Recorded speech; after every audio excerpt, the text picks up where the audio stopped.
You will come, they will cure you and collect money from you. And when they cure you of your spell or your spiritual disease, it will go and enter another person. The person will also come. They will take money from the person and cure the person. They will be, and the cycle continues. So in a year's time, the pastor will be riding a private jet, and you, the congregants, will be wallowing in poverty, having some foolish hopes. That's their secret. So the pastors are criminals, and they are just like the spiritual malams.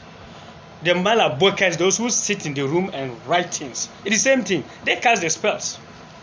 Somebody will come, destroy this person's marriage for me, destroy this person. The man will cast the spell, collect the money from this person. Then that person will also come out and say, this, save me. Then you collect your money too.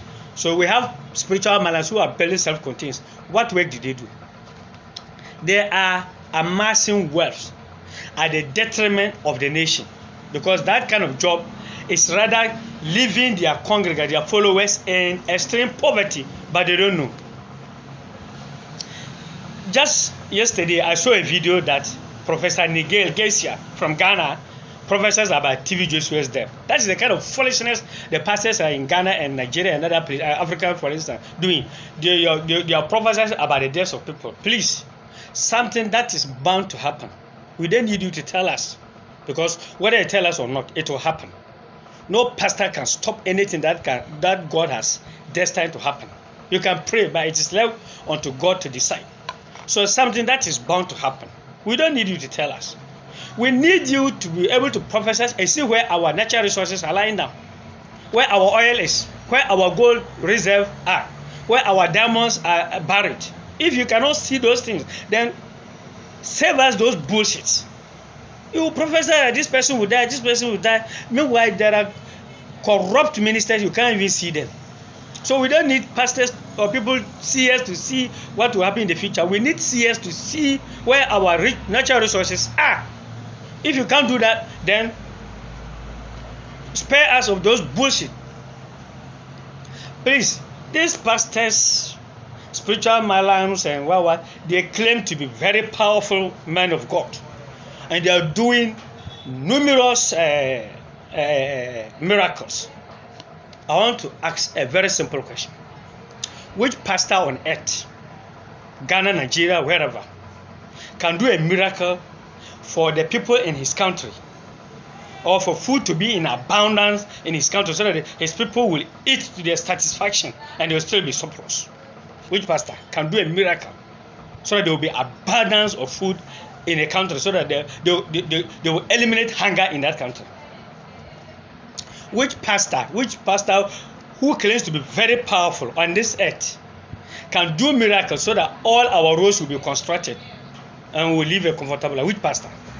Which pastor can do a miracle through their powers, either through Jesus Christ or whoever, so that we will have potable drinking water flowing all in all the communities in a particular country? Which pastor? No pastor. Even if all the pastors in the country come together, or all the powerful pastors on Africa come together to pray, they can never achieve this.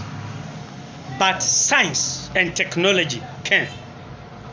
So for us to study science and technology, technical and vocational, to manufacture our own goods and commodities and make our own roads and exploit our own natural resources, provide potable drinking water and what have you. And these people doing this foolish miracle, what do we benefit from these miracles that they are doing? You cast spells and cure them back, then back and forth, just to enrich yourself, leaving your people in ignorance and poverty.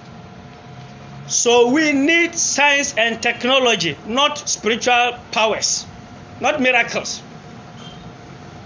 Because when we make our education system very practicalized, vocationalized, and we achieve 100% literacy rate on the African continent, then where we see miracles.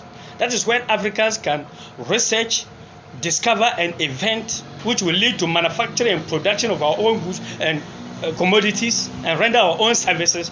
That is only and only when we can construct all our roads, build our hospitals, produce medical professionals, and produce water, whatever.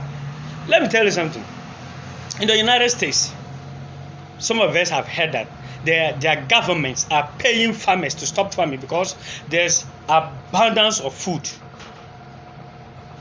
they farm with their heads, technology, but we farm with our waste. So we can't even feed our population. So we need knowledge, we need technology, not miracles. So these pastors and madams, they are of no use to us. If you are hungry, you can never follow God's words. If you are poor, depressed, and hungry, you can never follow God's words. So anybody who will tell you you should neglect worldly material things and think about the hereafter, the person is lying to you. Let me reveal a secret to you.